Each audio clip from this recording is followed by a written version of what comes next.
रुक करते हैं आर्या स्पीड न्यूज का। बिहार के जमुई में पीएम मोदी ने रैली को किया संबोधित। कहा ये चुनाव विकसित बिहार के सपने को पूरा करने का चुनाव है। एनडीए का एक ही लक्ष्य है, विकसित भारत का निर्माण। पीएम मोदी कांग्रेस पर हमला बोलते हुए कहा कि कांग्रेस के राज में भारत को गरीब और कमजोर देश माना जाता है।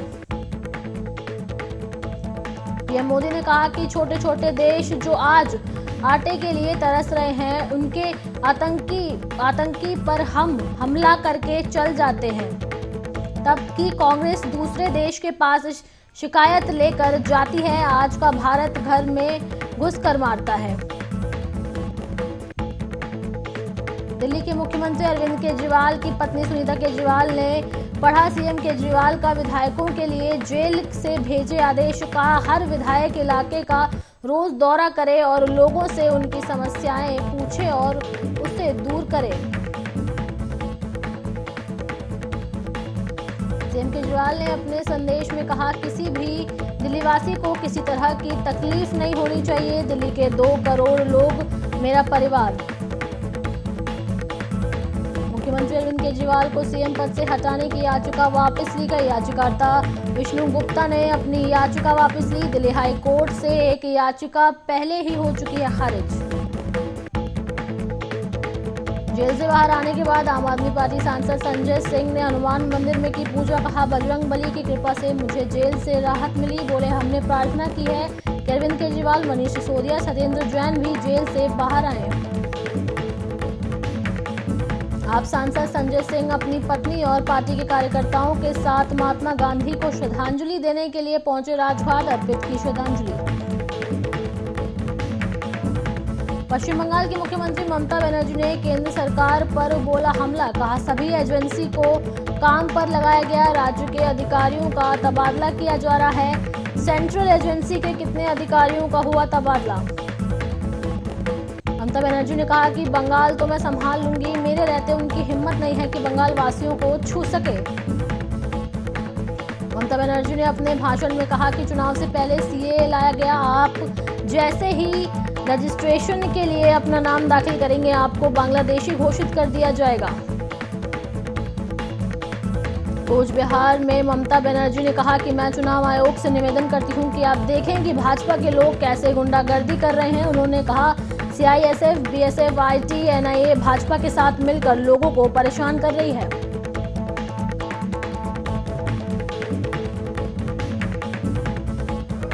उत्तराखंड के पिथौरागढ़ में पार्टी कार्यकर्ताओं ने भाजपा के राष्ट्रीय अध्यक्ष जेपी नड्डा का किया अभिनंदन। इस दौरान मुख्यमंत्री पुष्कर सिंह धामी भी रहे मौजूद। छत्तीसगढ़ कांग्रेस नेता चरणदास महंत के पीएम मोदी पर किए गए टिप्पणी को लेकर बोले बीजेपी के राष्ट्रीय प्रवक्ता सुधांशु त्रिवेदी। कहा कांग्रेस अपना मानसिक संतुलन खो चुकी है। भाजपा सांसद हेमा मालिनी ने लोकसभा चुनाव के लिए मथुरा निर्वाचन क्षेत्र से बीजेपी उम्मीदवार के तौर पर अपना नामांकन किया दाखिल। केंद्रीय मंत्री और तिरुवनंतपुरम से भाजपा उम्मीदवार राजीव चंद्रशेखर ने विदेश मंत्री डॉक्टर एस जयशंकर की उपस्थिति में आगामी लोकसभा चुनाव के लिए अपना नामांकन किया दाखिल।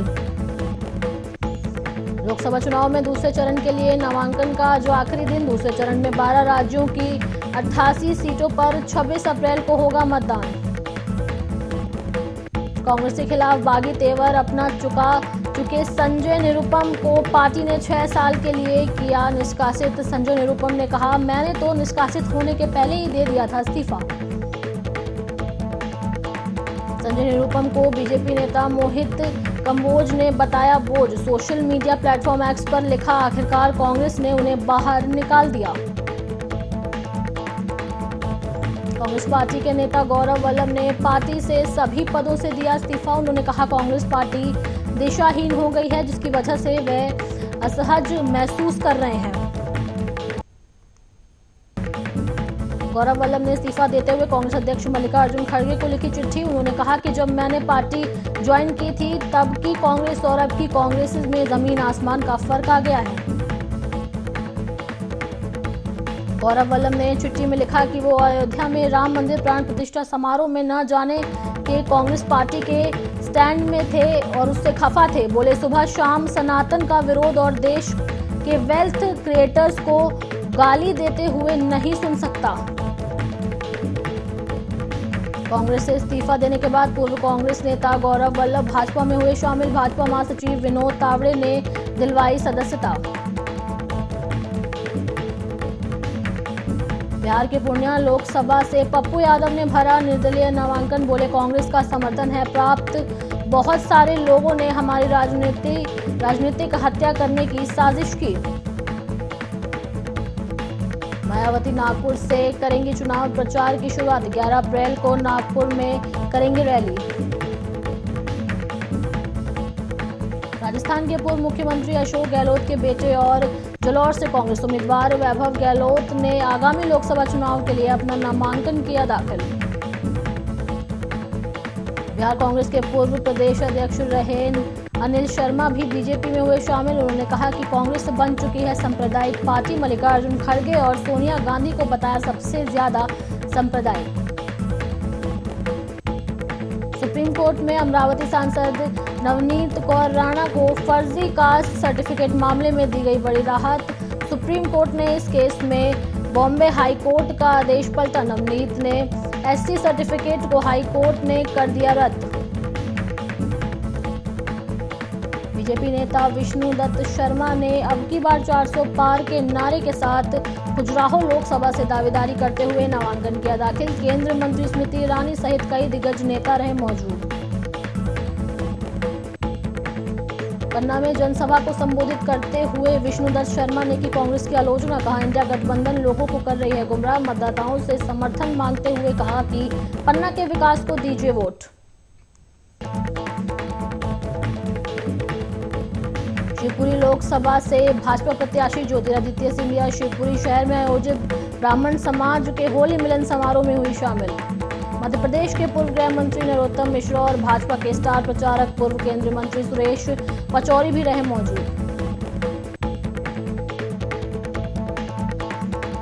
मध्य प्रदेश के मंदसौर में लोकसभा चुनाव को लेकर सीतामऊ स्ट्रांग रूम में कड़ी सुरक्षा के बीच लाई गई ईवीएम मशीनें। ईवीएम मशीनों को बनाए गए स्ट्रांग रूम में कड़ी निगरानी के बीच रखा गया। टीकमगढ़ लोकसभा क्षेत्र से भाजपा प्रत्याशी डॉक्टर वीरेंद्र कुमार ने नामांकन फॉर्म किया दाखिल। जिला निर्वाचन अधिकारी और कलेक्टर अवधेश शर्मा को सौंपा नामांकन। मध्य प्रदेश के मंदसौर में 36 डॉक्टरों को 1-1 करोड़ का मानहानि का नोटिस जारी किया गया। सोनोग्राफी सेंटर में इलाज करवाने आई युवती के साथ छेड़खानी से जुड़ा है मामला। आरोपी डॉक्टर के बचाव में उतरे थे सभी डॉक्टर्स। मध्य प्रदेश के बैतूल में कांग्रेस शहर जिला अध्यक्ष सुनील गुड्डू शर्मा ने अपने पद से दिया इस्तीफा। रामू टेकाम की नामांकन रैली के बाद पीसीसी चीफ जीतू पटवारी की मौजूदगी वाले कार्यक्रम में भाषण से नाम कटाने से थे नाराज। टीकमगढ़ में आदिनाथ भगवान की जन्म जयंती पर शहर में निकाली गई शोभा यात्रा। आदिनाथ धाम में जैन धर्म के प्रथम तीर्थकार आदिनाथ भगवान की मनाई गई जन्म जयंती। भाजपा के स्टार प्रचारक और कैबिनेट मंत्री विश्वास सारंग ने कांग्रेस नेता चरणदास महंत पर साधा निशाना। कहा चरणदास महंत के बयान को बताया प्रधानमंत्री मोदी का अपमान। उन्होंने कहा कि अब जनता देगी इसका जवाब। मध्य प्रदेश की टीकमगढ़ पुलिस ने हत्या के 2 अलग अलग मामलों का किया खुलासा। उधारी में किराने के सामान लेने आए शख्स ने की थी दुकानदार की हत्या। दूसरे मामले में बेटे ने लाठी डंडों से की थी पिता की हत्या। दोनों आरोपियों को किया गया गिरफ्तार। मध्य प्रदेश के डिंडोरी में सामुदायिक व्यवस्था केंद्र पर 2 डॉक्टरों के बीच हुई मारपीट। दोनों पक्षों ने दर्ज कराई मारपीट की शिकायत। अस्पताल में डॉक्टरों के बीच हुई लड़ाई झगड़े का वीडियो सोशल मीडिया पर जमकर हो रहा है वायरल। बुलंदशहर लोकसभा सीट से बीजेपी प्रत्याशी डॉक्टर भोला सिंह ने दाखिल किया अपना नामांकन। उप मुख्यमंत्री केशव प्रसाद मौर्य, मंत्री जेपीएस राठौर और संदीप सिंह भी रहे मौजूद। गोंडा मस्कनवा हाईवे पर भीषण सड़क हादसा। गन्ने से लदे ट्रक ने 3 लोगों को रौंदा। एक ही मौके पर हुई मौत और 2 की हालत गंभीर, ट्रक ड्राइवर मौके से हुआ फरार। आगरा के एमजी रोड पर कार सवार 6 युवक सरेआम स्टंटबाजी करते हुए नजर। कार के सनरूफ और कार के चारों गेट खोलकर निकलकर एमजी रोड पर जमकर किया डांस।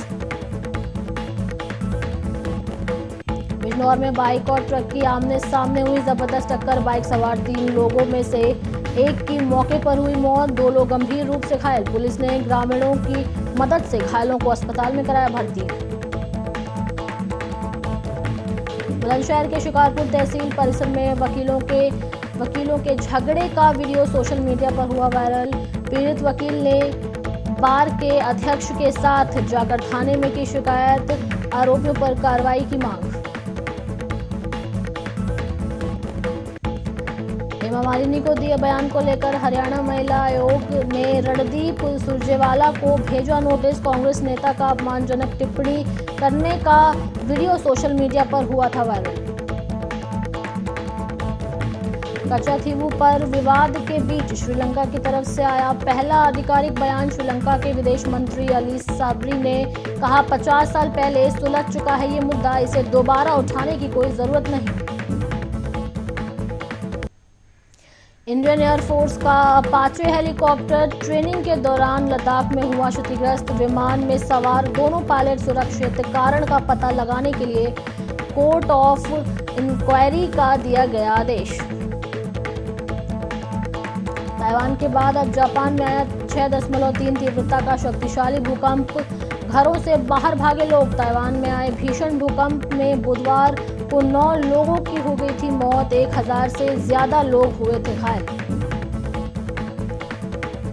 ऋषभ पंत की अगुवाई वाली दिल्ली कैपिटल्स को बुधवार को कोलकाता नाइट राइडर्स के खिलाफ हुए मुकाबले में स्लो ओवर रेट की दोष में बीसीसीआई ने पूरी टीम पर लगाया जुर्माना। ऋषभ पंत पर 24 लाख रुपए का जुर्माना लगाया गया।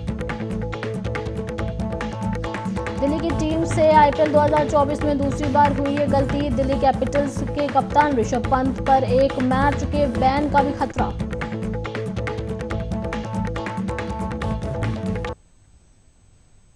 फिलहाल के लिए आर्या स्पीड न्यूज में इतना ही। देश दुनिया की तमाम खबरों के लिए देखते रहिए आर्या न्यूज। नमस्कार।